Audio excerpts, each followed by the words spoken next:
bienvenidos a nuestro podcast. Bienvenido Joan, bienvenido Eva. Vamos a hablar de Viladecans como comunidad educativa y enfatizarnos en el abandono escolar cero. Básicamente, este tema es muy importante para el Woman Meetup como asociación y como entidad, porque entendemos que la educación es un tema de comunidad y de redes, ¿no? Entonces, cómo esto tiene que directa incidencia con el tema de salud mental, ¿no? Toda la parte de comunidad y de salud mental. Así que Eva. Bueno, desde Woman pensamos que educar no solo es transmitir conocimientos, sino también soportar a nivel emocional, y por eso nosotras pues también somos misión Abandono Escolar Cero de Viladecans. Estamos metidas también dentro de la Xarxa de Innovación Educativa, y yo personalmente también formo parte del AMPA de la escuela de mis hijos, porque pienso que al final no solo se educa desde la escuela, sino que hay que tener una comunidad educativa que esté representada por todos los integrantes, ¿no? Solo los profesores, sino también familias,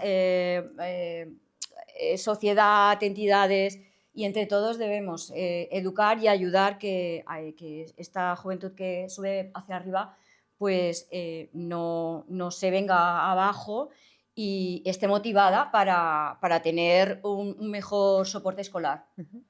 Aquí hay una cosa importante que quien nos conoce y quien conoce al Woman Meetup y todas las actividades en que estamos, saben que el tema de comunidad es un tema importantísimo para nosotras porque consideramos la entidad como una red.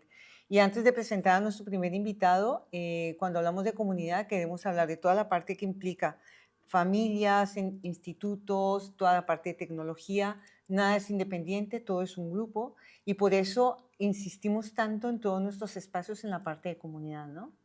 Y de hecho, el tener una idea de una comunidad que cuida es muy importante de cara a que haya una herramienta de prevención y de acompañamiento al alumnado para que tenga ese soporte a nivel emocional. A mí hay vamos a presentar a Joan, pero a mí para mí, la mejor introducción desde mi perspectiva personal y profesional es la parte innovación educativa con la parte comunitaria. Es decir, porque en algunas épocas creíamos que la parte comunitaria y tecnología estaban un poco apartadas, ¿no? Y aquí lo que busca toda esta entidad y toda esta institución que Joan representa es precisamente unir esta parte, ¿no? Entonces, queremos presentar a Joan Pasolas, que es nuestro primer invitado. Es gerente de la Fundación Baby Viladecans y es el máximo representante de la Xarxa de Innovación y Tecnología, ¿no? Entonces, empezando por mí, me gustaría que nos ampliara el detalle de lo que es la HIE, ¿no? ¿Qué implica? ¿Cómo se define? Vale. Muy bien, Claudia. Bueno, en primer lugar, gracias por invitarme a este podcast. Y hablar de educación siempre es un placer, a mí me gusta y encantado de estar aquí. Con respecto al qué es la Xarxa de Innovación Educativa, bueno, a veces las cosas hay que verlas con perspectiva y ver que en un inicio eran una cosa, después han acabado siendo otra, etcétera, ¿no? Entonces, si situamos el inicio de la red, que es de ya más de hace 10 años, se inicia cuando en una decisión política se decide invertir dinero, porque no es gastar, es invertir, en educación en Viladecans, y en el año 2010-2011 se dota a todas las escuelas de una pizarra digital interactiva como uno de los medios para introducir la tecnología en estos momentos tan discutida, ¿no? Pero en esos momentos pues, se veía como algo que había que introducir porque la tecnología estaba tomando su papel en todas las facetas de la vida, empresas, bancos, etcétera, ¿no? La tecnología empezaba a ser algo importante y la escuela estaba al margen del uso de la tecnología, ¿no? Y una de las cosas que hay que pretender en educación es que las escuelas reflejen lo que la sociedad es, porque al fin y al cabo es donde van a convivir, van a vivir, ¿no? Y van a realizar su carrera profesional todos aquellos alumnos que están estudiando.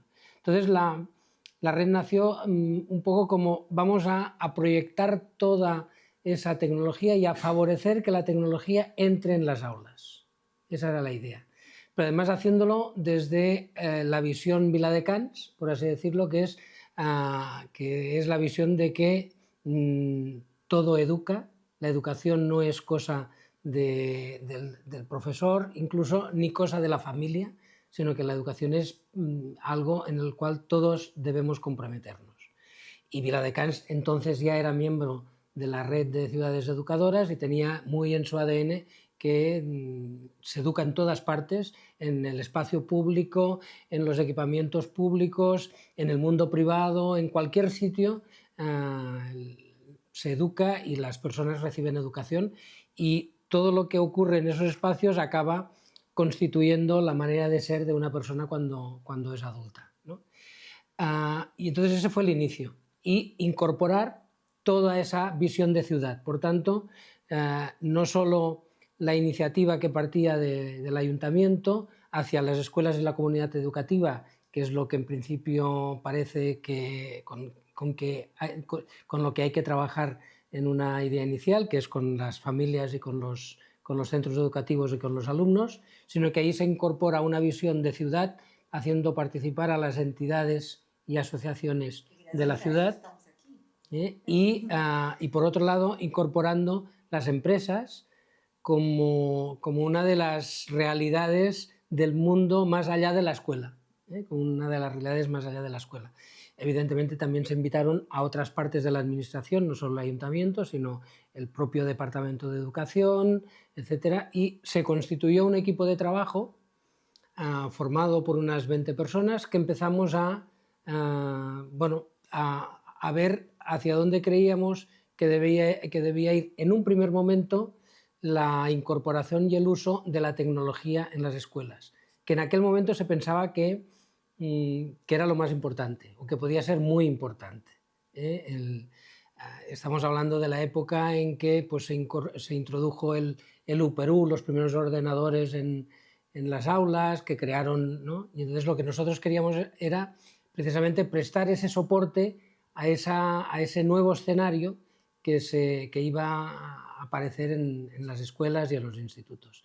A partir de aquí, pues bueno, los primeros proyectos fueron proyectos tecnológicos, ¿no? Y un proyecto muy importante que nosotros realizamos desde el 2014-15, empezamos en el curso 14 hasta el 2019, hasta el curso 2019-2020, fue dotar a todos los centros educativos de la ciudad y lo hacíamos pues, paso a paso, poco a poco, intentando hacerlo bien, ¿no? Y entonces introducíamos la tecnología en los centros educativos con la incorporación de dispositivos, ¿no? Dotábamos a cada centro de 60 dispositivos para cubrir 2 aulas en un mismo momento, que podían ser o tablets o Chromebooks, que son una especie de ordenadores portátiles que surgieron en aquella época, y eso lo acompañábamos de formación y de soporte técnico. ¿Y eso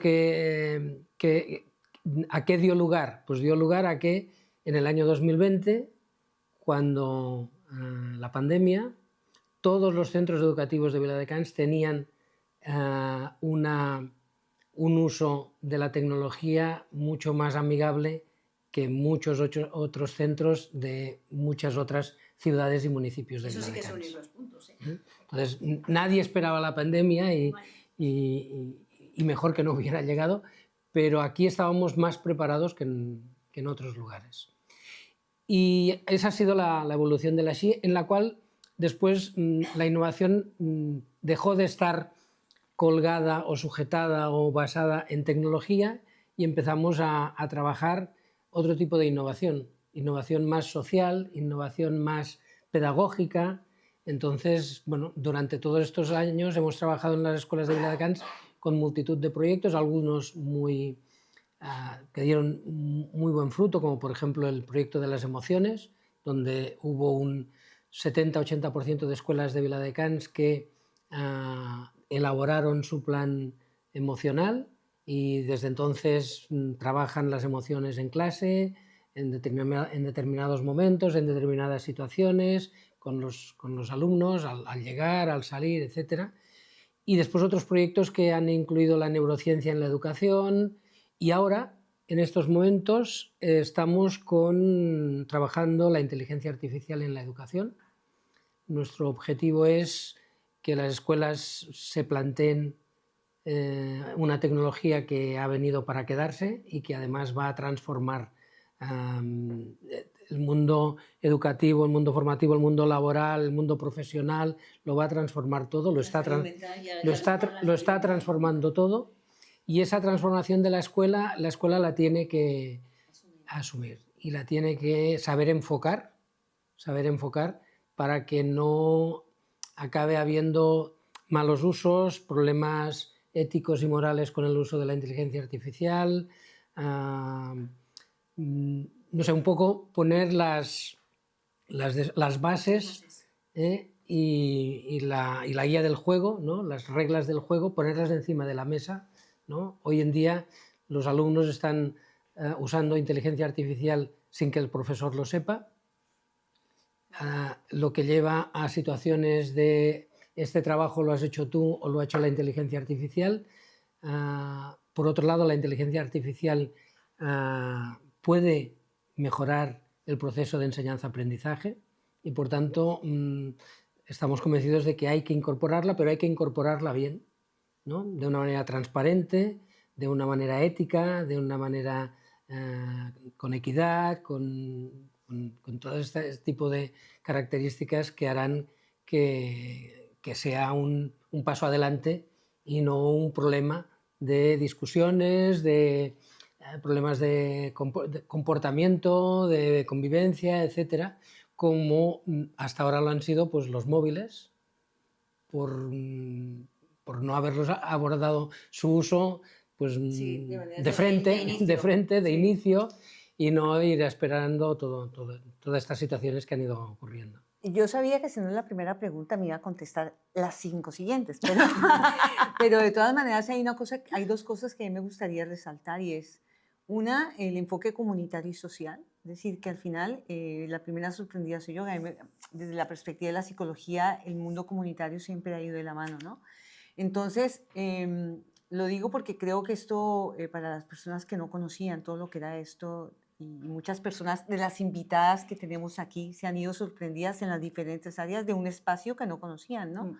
Pero aquí la pregunta es, Joan, con todo esto que estamos haciendo, con todo lo que la ciudad de Viladecans viene haciendo, ¿en qué cree que podemos reforzar para minimizar el abandono cero? Es decir, porque al final hay mucha tecnología, hay muchas herramientas, hay muchas cosas que se están haciendo, pero seguimos teniendo un nivel de abandono físico y no físico, ¿no? De los que van y no están, ¿no? Y de los que están y no van. Entonces, es un poco, porque al final todo está diseñado, y a mi gusto lo mejor es con visión de futuro, ¿no? Ahora ya sabemos que la inteligencia está y que hay que seguir los pasos adelante, ¿no? Pero aún así tenemos un nivel de abandono importante. ¿Qué cree Joan que podríamos fortalecer para que ese tipo de cosas se minimicen, ¿no? Aquí nosotros desde el ayuntamiento, desde el equipo de gobierno y desde la visión estratégica que se desarrolla dentro de la estructura Viladecans 2030, se ha querido abordar este tema, pero de una manera holística, en el sentido de que, vamos a ver, nos tenemos que fijar un objetivo que sea fácil de entender, que además sea un objetivo sencillo, pero además compartido por todos, ¿no? Y es que los años que tú pasas en tu formación son los años que van a marcar después tu vida laboral. Cada año que tú añadas a tu formación significa una mejora en tu vida profesional, incluso en tu salario, ¿no? en cosas tan... Entonces, lo que tenemos que conseguir es que en Viladecans los alumnos, los estudiantes, los jóvenes no se vayan de la escuela en un momento temprano, sino que estén en la escuela cuantos más años mejor. Aquí hay una cosa importante que dice Joan, y perdóneme que lo corte un segundo, y es que los que somos de vieja escuela, que pasamos por la universidad hace muchos años, realmente lo que aplicaba uno en la universidad era el 20%, yo lo decía a mis hijas, ¿no? De lo que uno aplica realmente, lo que aprende en la universidad es el 20%, el resto es toda la parte de socializar, todo el entorno, y al final se adapta uno a los medios cambiantes, ¿no? Ahora, si no mejoramos esta parte, el abandono cero, cuando estás alimentado por la tecnología y corres el peligro de aislarte de la parte social, que es lo que te enriquece, al final lo que ustedes hacen es súper estratégico en ese sentido, ¿no? Y aquí con ese objetivo lo que hay detrás también es mejorar el proceso educativo de la ciudad. Es decir, no la intención de esta lucha contra el abandono escolar prematuro no es tan solo poner medios para que el abandono escolar disminuya, sino complementar la vida académica con elementos de motivación, elementos de, evidentemente, de soporte, pero también de apoyo, de acompañamiento, etcétera, que cierran el círculo, ¿no? De decir, no, el objetivo es aquel, pero hay muchas cosas que nos ayudan a llegar a ese objetivo, ¿no? Es decir, se pone el ejemplo de las misiones y se pone siempre el ejemplo de la misión Apolo a la Luna, ¿no? Entonces, la misión Apolo a la Luna llevó un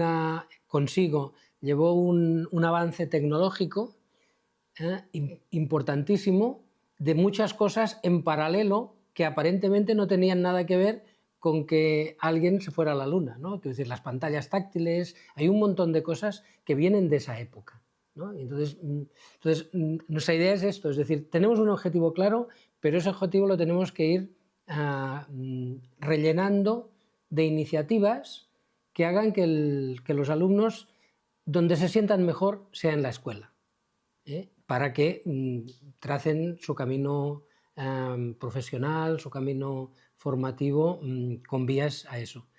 Y aquí, una de las cosas que podríamos acompañar es decir, ¿no? la frase que se le atribuye a Einstein de que si quieres conseguir resultados diferentes, no hagas siempre lo mismo, ¿vale? Entonces, pues estamos trabajando este proyecto en un formato misión, un formato nuevo, diferente completamente, para ver si somos capaces de hacer cosas diferentes que nos lleven a disminuir ese abandono escolar hasta números lo más bajos y lo más pequeños posibles. Y desde la perspectiva de las familias y del alumnado, hablamos ya en el sentido de ser ya pues, las madres, ¿no? Y que ¿cómo hacemos para que en este proceso de innovación se escuche la voz del alumno, la alumna y las familias? Yo creo que tiene que ser con la participación. Yo creo que la participación, hay una participación que ya está establecida, que está formalizada, que es el consejo escolar, donde están representadas, pero yo creo que hay que ir más allá, ¿no? No sé hasta qué punto las direcciones de las escuelas, la administración es reticente a la participación, pero yo creo que no tiene que serlo, porque lo único que hace la participación es enriquecer. Y esa participación, si no está, hay que lucharla y hay que conseguirla, ¿no? Entonces, yo recuerdo, por ejemplo, cuando yo era estudiante de bachillerato, no había... los alumnos tenían sí su representante en el aula, pero los alumnos no llegábamos a hablar con la dirección, ¿no? O sea, había un corte allí y la dirección no se relacionaba con los alumnos. Y fue una época, también era una época, en la época de transición, donde muchas cosas se cambiaban, ¿no? Pero se estableció, yo recuerdo, en el instituto donde yo estudiaba y después cuando yo estaba de profesor en el Sales, que había un consejo de estudiantes que se reunía con la dirección y el equipo directivo de manera periódica y se trataban temas comunes, hasta los límites que la propia responsabilidad da a cada uno, ¿no? Da a cada parte, ¿no? pero que había un diálogo y esos diálogos ayudan a cambiar cosas. Entonces, yo creo que es eso, implicarse y buscar el espacio. Y si el espacio no está, ganárselo. Y si el espacio no está, ganárselo. Aquí hay una cosa importante. Nosotros aquí como anécdota, siempre que vamos a hacer los podcasts decimos que los vamos a hacer cortos, pero con personas interesantes es muy difícil. Imposible.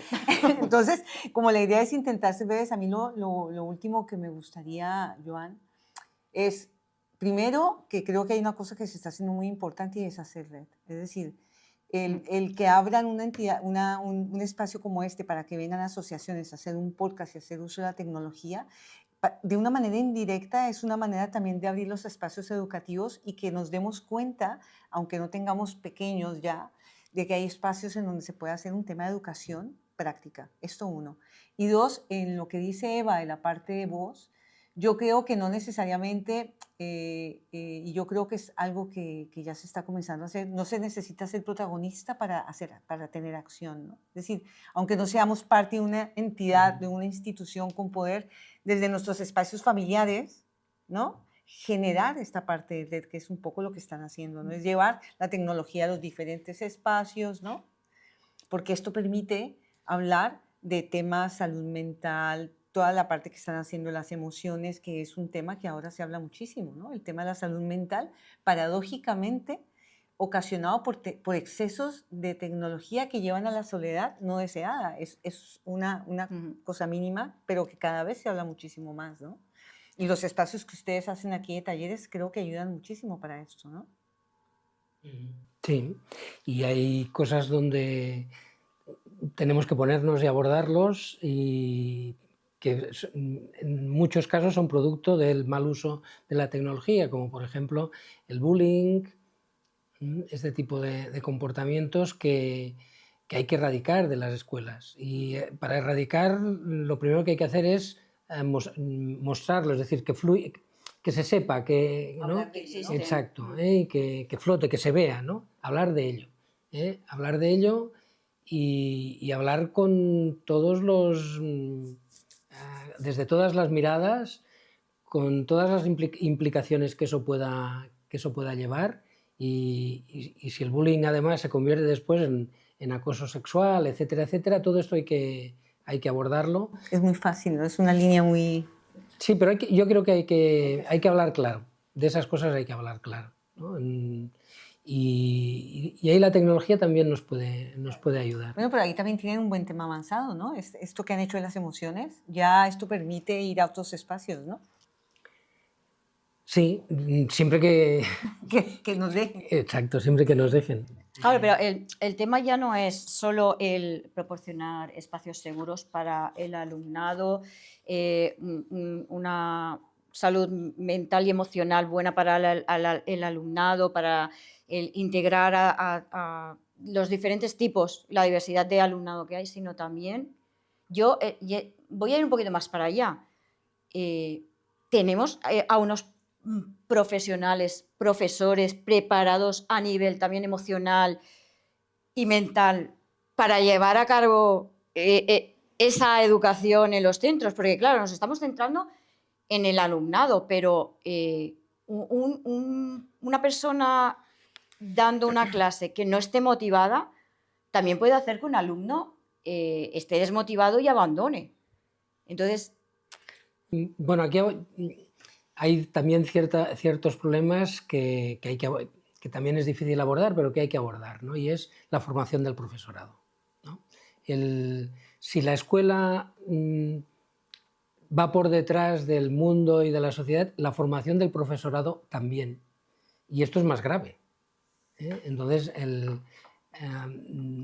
no se abordan realidades del aula, cuesta mucho abordar realidades del aula en la formación del profesorado, ¿no? Y ahí hay déficits en la formación del profesorado que después acaban revirtiendo en situaciones de conflicto, etc. Y después, pues bueno, que también la administración, pues bueno, quizá podría, en determinados momentos, podría poner más medios, ¿no? Más medios de soporte al profesorado que permitirán, pues en momentos delicados, tomar decisiones de meses de permiso, de situaciones, es decir, trabajar mejor las situaciones emocionales del profesorado, poderlas, porque yo creo que el profesorado está solo. Sí. El profesorado está solo. Si nosotros lo que hacemos son proyectos para ayudar al alumno, para que no esté solo, también habría que tener algún proyecto, algún tipo de soporte donde hubiera soporte para el profesorado, además de una mejor formación. Las formaciones del profesorado siguen siendo muy teóricas, ¿no? De tipo universidad, ¿no? Clases muy teóricas y tal, y falta, aunque se ha mejorado un poco cuando se implantó el máster, pero aún sigue habiendo déficit en la formación del profesorado, junto con este apoyo, este soporte que debería dar la administración. No, claro, es que además, perdón, a nivel de abarcar la diversidad que hay dentro del alumnado, el tema es que, por ejemplo, lo que es un soporte de CA, por ejemplo, no lo tienen todos los colegios. Entonces, tú te puedes encontrar con necesidades especiales en niños o en niñas que un centro es incapaz de poder gestionar y tener que llevar a decirle a la familia de este niño o esta niña, lo siento mucho, pero este niño o esta niña se tiene que ir a otro centro educativo porque no le podemos ayudar. Y entonces deja todo su entorno y todo su zona de confort de la educación que está recibiendo en ese centro para empezar desde cero en otro centro. Y eso también es algo que a esta persona le está yendo en detrimento a la hora de formarse también a nivel educativo. Y aquí otra cosa que está ocurriendo ahora y que los profesores pues, denuncian es el grado de conflictividad que hay fuera de la escuela en ambientes familiares o en ambientes sociales con compañeros, y que es conflictividad que sucede fuera de la escuela, pero que después ellos tienen que asumir porque eso acaba reproduciéndose en la escuela, ¿no? Y no están preparados, no han recibido formación para hacer de mediadores, de psicólogos, de trabajadores sociales, es decir, no han recibido esa formación de mediación, de tal, y entonces se encuentran hablando así, ¿no? Con pollos que tienen que resolver y que no son de ellos. Yo creo que aquí, Joana, hay una cosa muy importante, y un poco era lo que decíamos al comienzo. Nosotras hablamos mucho del tema comunitario, porque realmente la pedagogía y toda la parte de educación no es un tema solo de escuela, ¿no? Entonces, a mí lo que me gustaría un poco para resumir el podcast y un poco de despedida es que si algo ha de ser comunitario, es la educación y la pedagogía, ¿no? Es decir, lo perfecto es enemigo de lo bueno, y a veces nos centramos en lo malo y no somos un apoyo para las personas que están constituyendo herramientas. Es el dicho de siempre, ¿no? Es decir, para educar a un niño se necesita toda la tribu. Claro, exacto. Para educar a un niño se necesita toda la tribu, no al padre, a la madre, claro, o al maestro, se necesita a toda la tribu. Pero al final es un poco lo que decimos, ¿no? A veces las conversaciones son poco productivas porque siempre buscamos culpables en vez de buscar soluciones, ¿no? Es decir, voy en contra de en vez de ir a favor de, ¿no? Entonces, estos espacios lo que nos sirve es para ver que tenemos herramientas que se están haciendo muchísimas cosas, que tenemos una tecnología que va directamente relacionada con la innovación y con la pedagogía, que nadie se imaginaría que aquí, en este sitio, se hable de igualdad, de diversidad, de asociaciones, que para hablar de educación han invitado a asociaciones a venir aquí. Esto mucha gente no lo sabe. Cuando nosotros decimos que la asociación tiene un espacio para expresarse, esto para nosotras, en nuestros espacios familiares, también nos da una manera diferente de comunicarnos, porque les estamos explicando un entorno también positivo, ¿no? Entonces yo creo que Joana, aquí es agradecerle infinitamente por todo lo que hacen, porque las instituciones son las personas. Nosotros hablamos de titulares, pero las instituciones son las personas, ¿no? Y si no existieran compañeros de trabajo que están aquí ayudándonos con el podcast, personas que están dirigiendo con una pedagogía y con visión de futuro, la cosa no sería de la misma manera. Así que muchísimas gracias. Encantado de estar por aquí. Pues empezamos un nuevo bloque con Encarna Lumbreras, que es psicopedagoga, exdirectora del EAP y una referente en acompañamiento educativo. Buenas tardes. Buenas tardes. Lo primero de todo, ¿qué es un EAP y qué rol tiene dentro de la comunidad educativa. A ver, el EAP es el equipo de asesoramiento psicopedagógico que depende del Departament d'Educació de la Generalitat de Catalunya. Es un servicio público que nuestra función principal, aunque no la única, es detectar las necesidades educativas de los alumnos que hay escolarizados en los diferentes centros educativos de nuestra zona. Nuestra zona abarca 4 poblaciones, Gavà, Viladecans, Begues y Sant Climent, y las derivaciones se hacen a través de la Comisión de Atención a la Diversidad, que es una reunión que se hace dentro de cada uno de los centros y donde se determinan las prioridades de atención de los alumnos y el orden en el que se irán cogiendo. Otras funciones que hacemos también, por ejemplo, es elaborar informes sobre estos niños, que normalmente se le da una copia a los papás para que tengan como un retrato en ese momento del alumno. Evidentemente es un retrato en el momento y no tiene validez al cabo de un año porque los niños siempre mejoran, gracias a Dios siempre mejoran, pero sí que es un retrato para que tanto los papás como la escuela que recibe ese alumno tenga la información que necesita sobre el alumno.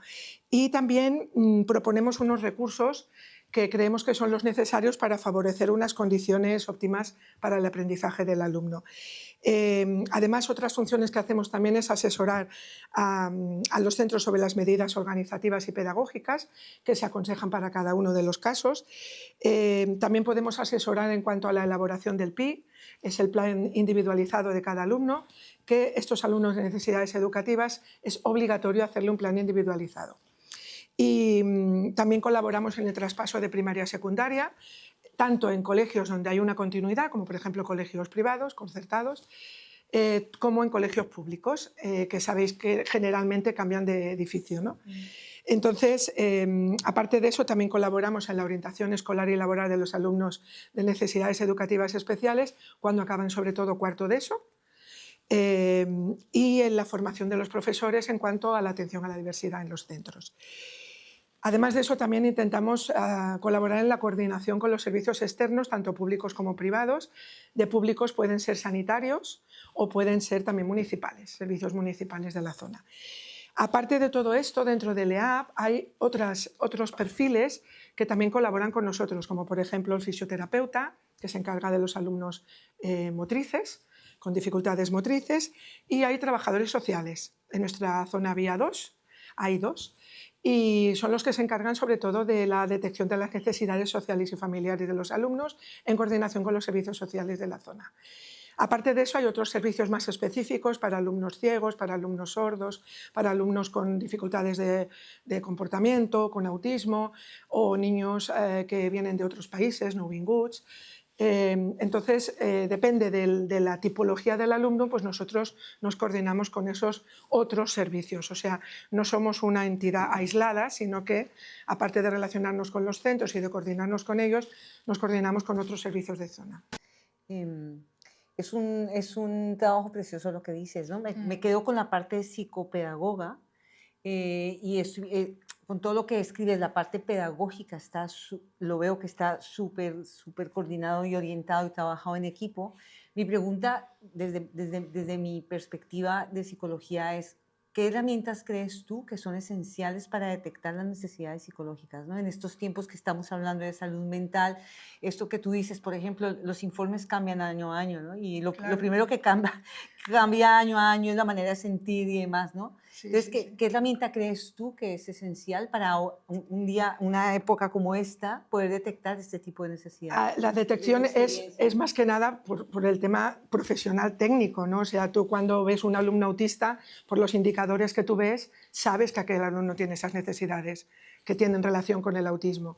Generalmente, cuando son muy pequeñitos, que son de P3, vienen ya derivados por el CEDIAP, que es el Centro de Desarrollo Infantil de los niños muy pequeñitos, que normalmente atiende a los niños hasta los 4 años.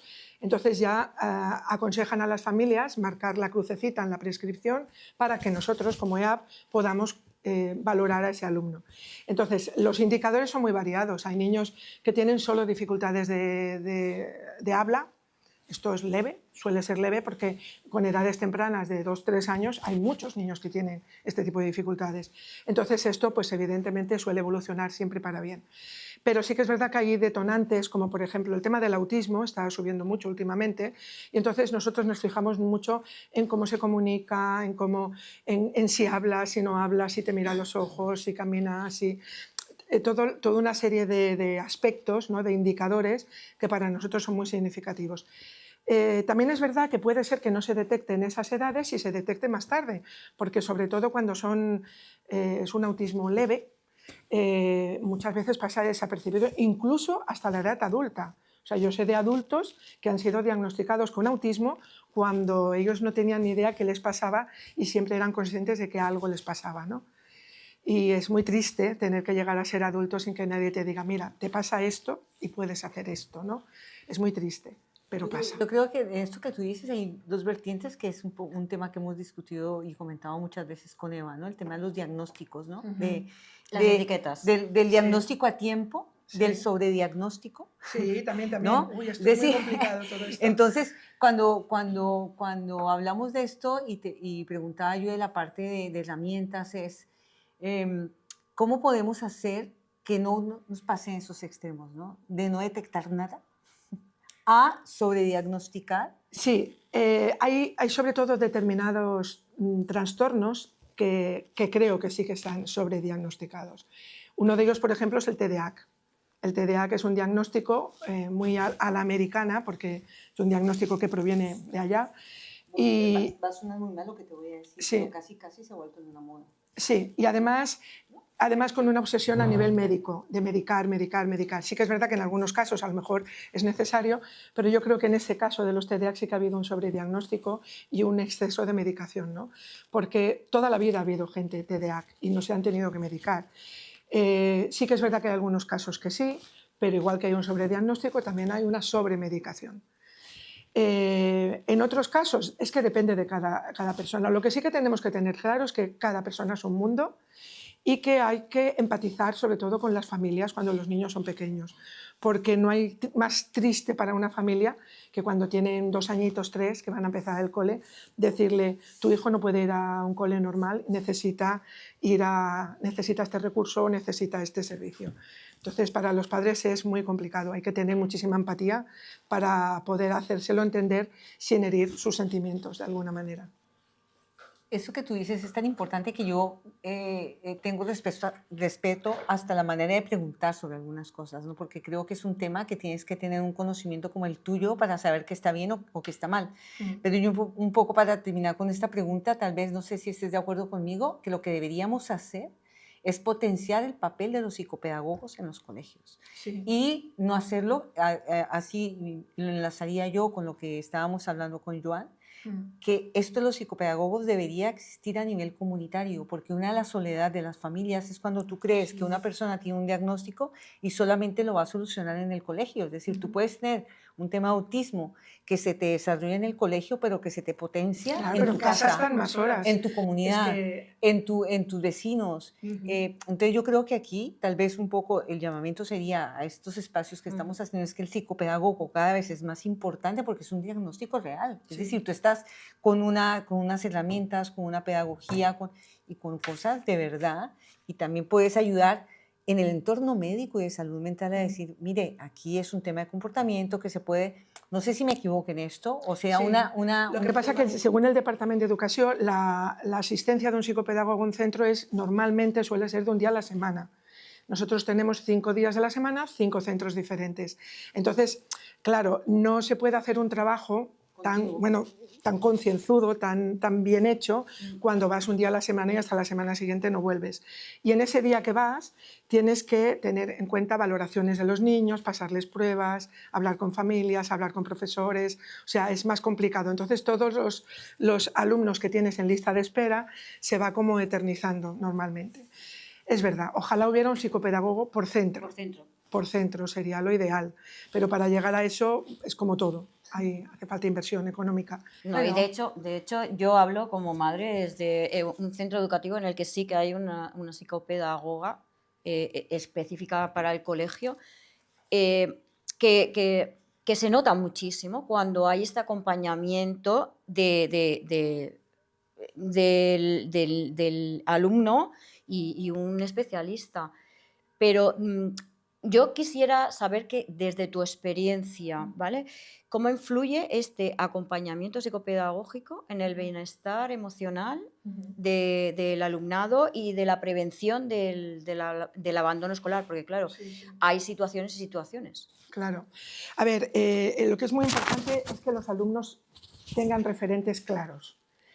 Piensa que nosotros vamos una vez a la semana, pero los orientadores, quería aclarar esto también, que en primaria es verdad que vamos una vez a la semana o dos si tienen muchos alumnos de NE, de necesidades educativas especiales, pero en secundaria hay unos orientadores que hacen esa función también. Es muy importante el papel de los tutores en secundaria y de los orientadores. ¿Por qué hablo sobre todo de secundaria? Porque es la franja de edad en la que se manifiestan más los problemas emocionales. No quiere decir que en la primaria no aparezcan, evidentemente que aparecen, pero en la secundaria, por la edad, sencillamente porque son adolescentes y es lo que toca, ¿no? Pues es cuando más sobresalen, ¿no? Entonces estos chicos necesitan que alguien los escuche y esto hace que muchas veces en los centros esa capacidad de escucha se vea limitada por problemas de tiempo, por problemas de horarios, por problemas de la dinámica propia de un centro de secundaria, que es una vorágine, ¿no? Una selva, como decían algunos de ellos, ¿no? Es como una selva. Entonces, claro, aquí interviene mucho la implicación de los docentes.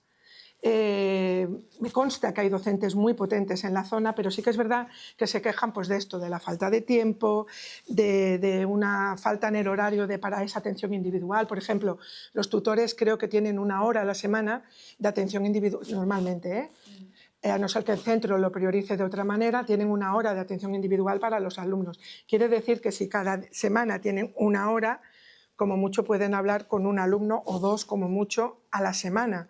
Y si tienen 30 alumnos, imaginaros hasta la siguiente vez que les toca. O sea que es complicado. También están, es verdad, los orientadores, que para alumnos que tienen más dificultades o que son más complicados por la razón que sea, pues evidentemente también colaboran. Si no fuera por este tipo de personal sería muy complicado. Nosotros como EAP, lo que hacemos es acompañar a los docentes y a las familias, porque nosotros no podemos, por eso que he dicho de que vamos una vez a la semana, no podemos atender directamente a los niños, no podemos hacer una atención psicológica individual y directa para ellos. Entonces nosotros cuando detectamos a algún alumno que les hace falta algún tipo de intervención más profunda, entonces lo que solemos hacer es derivar a servicios sanitarios, que es el CESMIG de la zona, que está súper mega saturado. ¿Qué problema que tenemos? Pues que es un servicio público, súper saturado, y que hay muchas familias que el servicio privado no se lo pueden pagar. Y aquí es donde tenemos principalmente el problema, ¿no? Entonces, sobre todo nos dimos cuenta después del COVID que hubo un aumento de problemas de salud mental brutal, del cual creo que todavía no nos hemos recuperado. El CESMIG se saturó hasta límites imposibles, ¿no? Entonces, claro, como es el único recurso público que tenemos, es el único, y además tiene también sus normativas para poder acceder a él. O sea, un alumno con dificultades leves no puede ir al CESMIG. No sé si me explico. Tiene que ser niños con cosas graves, con un diagnóstico de salud mental importante, ¿no? Entonces, es muy complicado porque si un alumno necesita atención para que no vaya a más esa dificultad o ese problema y luego resulta que la familia no puede pagarse un psicólogo privado, pues ahí tenemos un problema.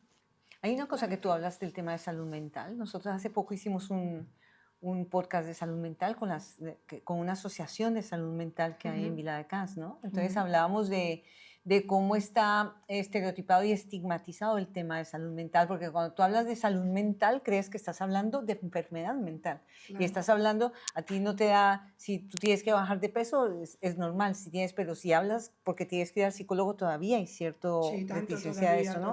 Entonces te traigo lo del tema de salud mental, porque cuando tú dices que hay familias que no pueden acceder a esto, yo creo que desde las entidades sociales, por ejemplo esta, salud mental, que tienen una atención que no es solamente para personas que tengan un tema de salud mental potente, deberían potenciarse este tipo de entidades. Claro, faltan ¿no? recursos. Que donde tú no puedes, ellas un problema que tienen es que tienen las herramientas y no va gente. Sí, sí, es verdad.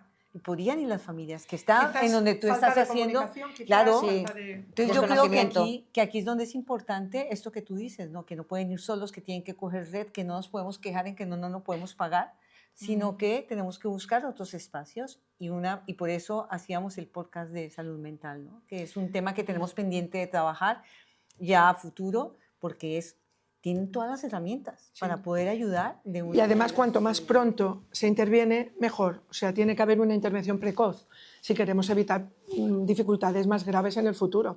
Porque hay muchas cosas que se detectan cuando los niños son jóvenes o pequeños, infantes, ¿no? Entonces, ¿por qué esperar a que sean adultos? Por eso para... te decía, pero también es un Claro. poco por eso, porque cuando se habla de salud mental, parece que estuviera hablando de enfermedad. Sí. Y no es la salud mental, es la salud, como la salud de los Auditiva ojos, sí, como cuando exacto, tú haces, exacto.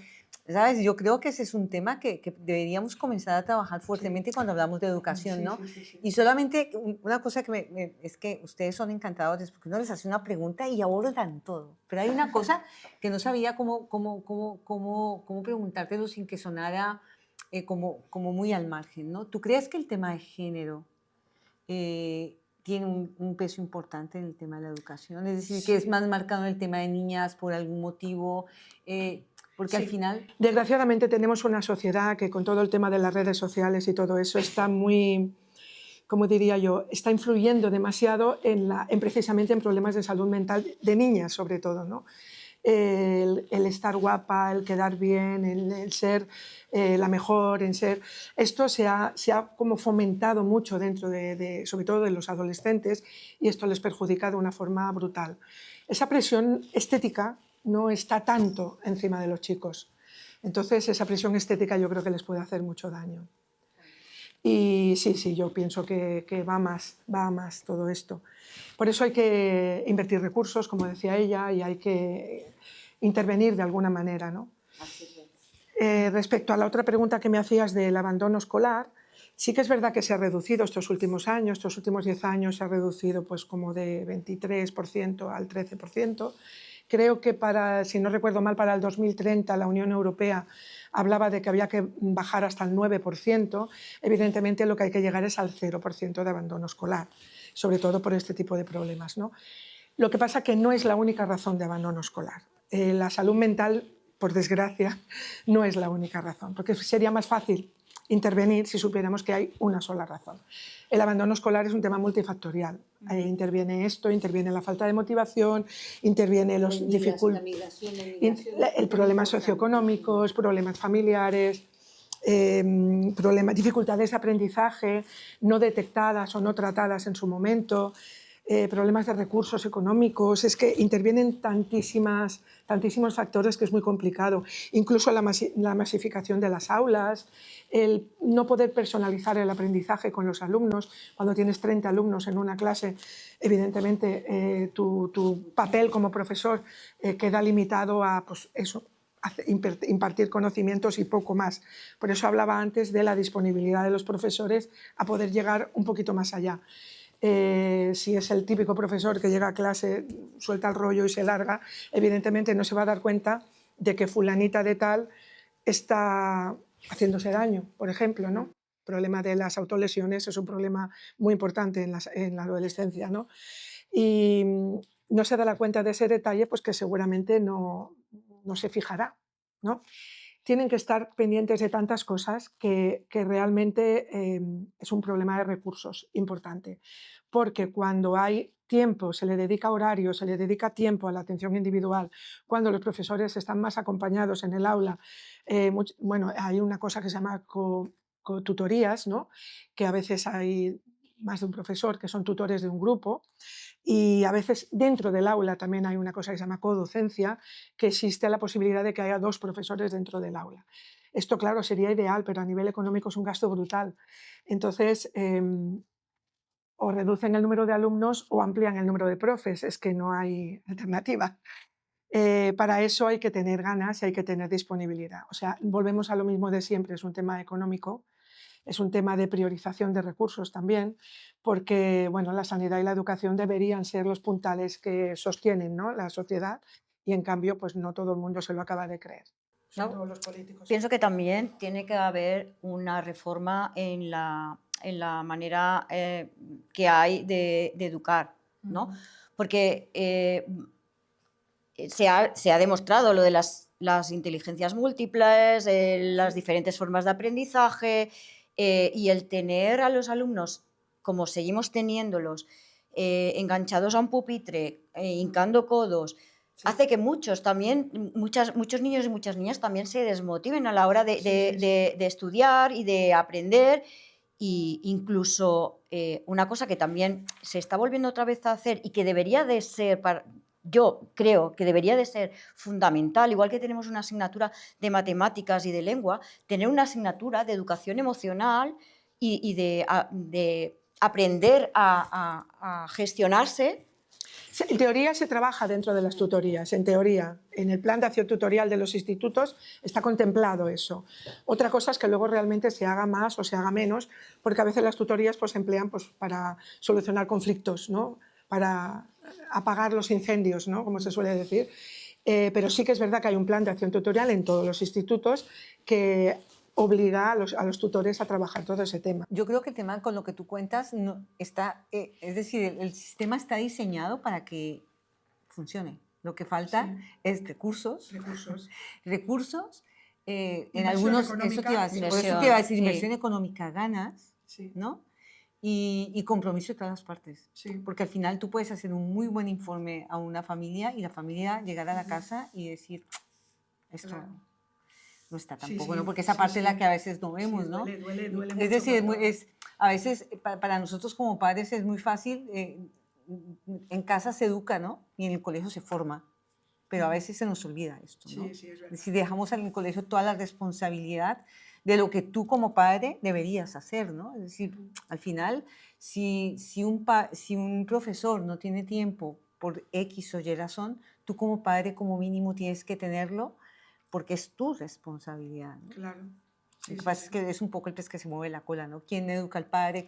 Claro, ¿no? Pero al final también es responsabilidad de los padres ser autodidactas en esta época, ¿no? Al final yo creo que estos tiempos ya es también, existen explicaciones, pero cada vez es más difícil sostenerlas. Lo que pasa es que a un niño no lo educa un padre o una madre solo, lo educa una comunidad.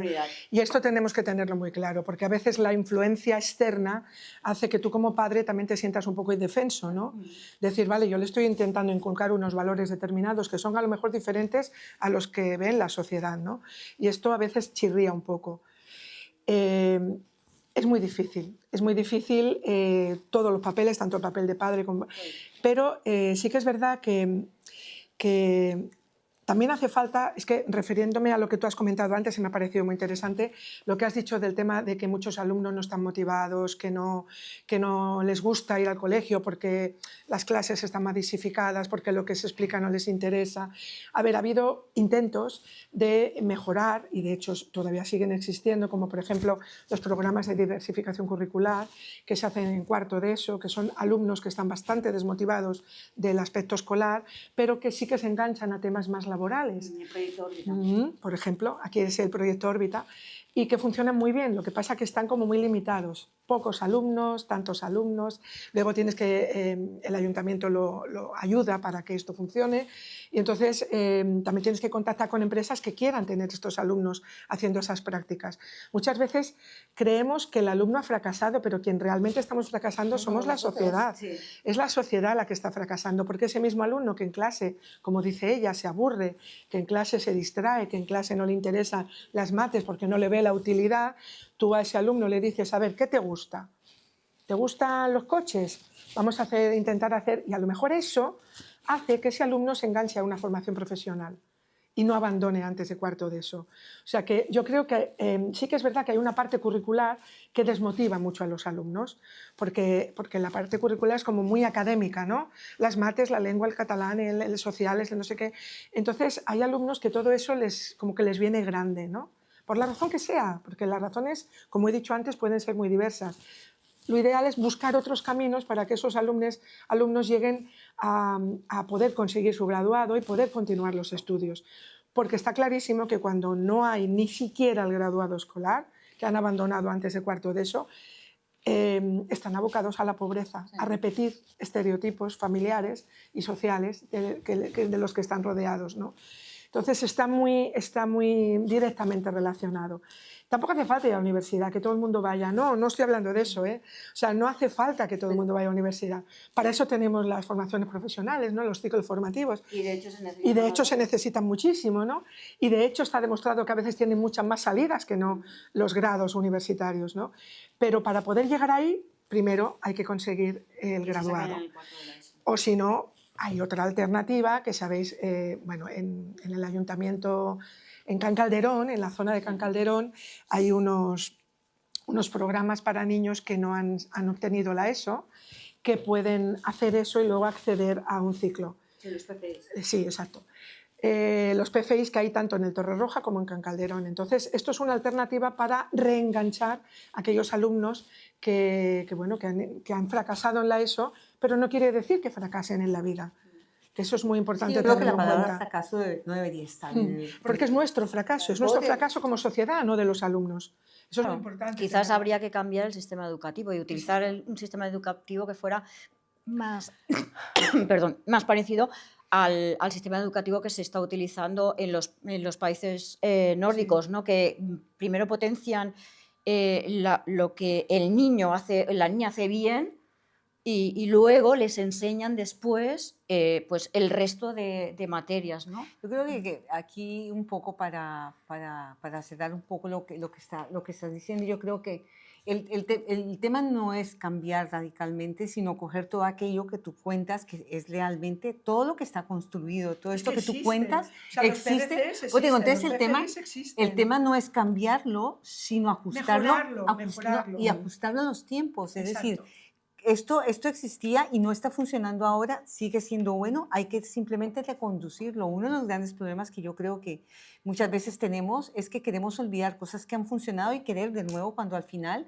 lo que tienes que ver es por qué aquello que funcionaba ya no funciona. Eso pasa con las leyes educativas. Todo, al final, gobierno nuevo, ley nueva. No dejan evaluar la anterior cuando ya te están poniendo una ley nueva. Al final eso es un confort, ¿no? Al final tú dices, bueno, esto no funciona, vinimos a algo nuevo, invierto una cantidad de dinero y otra vez, vaya, qué culpa del que no se compromete, qué culpa del no sé qué, al final siempre estás buscando culpables. Entonces yo creo que aquí... Justamente lo que ha dicho ella, los países nórdicos no cambian las leyes de educación, por ejemplo. No, hay una continuidad y hay un consenso de todos los partidos políticos que han aprobado esa ley y que son consecuentes, a lo mejor llevan 20, 30 años con la misma ley educativa. Entonces, aquí en España falta ese consenso. Yo creo que aquí hay una cosa buena en Viladecans, que es una cosa que hemos comentado en varios entornos de otras entidades que estamos involucradas, y es que independientemente del partido político y demás, el hecho de haber tenido un alcalde durante 15, 14, 13 años ha dado continuidad en una serie de entidades en algunas cosas, ¿no? Entonces, por eso yo creo que Viladecans se ha consolidado en diferentes espacios como referente de muchas áreas, ¿no? Que era un poco lo que comentaba el Joan ahora, que requiere una continuidad de una misma mano que esté coordinando los temas, ¿no? Entonces, y que a nivel local se está potenciando mucho el tema educativo. Sí, claro. Se está apostando por la educación. Entonces yo creo, Encana, que hay una cosa, yo me quedo un poco para finalizar el podcast con lo que tú dices. Aquí no hay un solo responsable, es decir, es colegio, son médicos, es la comunidad, son los espacios, y sobre todo porque el tema comunitario, que somos muy reiterativas con el tema, es que un problema que se comienza a marcar muchísimo es el tema de la inmigración, cuando las personas no se sienten identificadas como una comunidad. Es decir, claro, inmigrante no solamente el que viene de otro país, es el que viene de otra ciudad, el que viene de otro espacio. Y el que viene de otro centro educativo. ¿Sabes? Entonces, al final, es un poco, tenemos que estar todos comprometidos, o si no, en diferentes espacios, porque las familias se ven solas, los padres se ven solos, los niños se ven solos, ¿no? Entonces, aquí un poco el llamamiento que nosotras hacemos es que que les demos a ustedes el peso que tienen, la voz que tienen aquí, y que mantengamos el trabajo en red, ¿no? Al final, es un poco esto. Sí, sí, sí. Yo creo que así podemos cerrar el podcast porque nos ha quedado Muchísimas divino. gracias. Muchísimas gracias, Encarna, por haber venido. Y gracias a vosotras. Tú no tienes que dejar de trabajar, y a la audiencia os emplazamos a a que nos veáis y Que nos ayuden, que nos sean parte de ayudéis la red. a ser parte de esta red y a que nos veamos en el próximo podcast.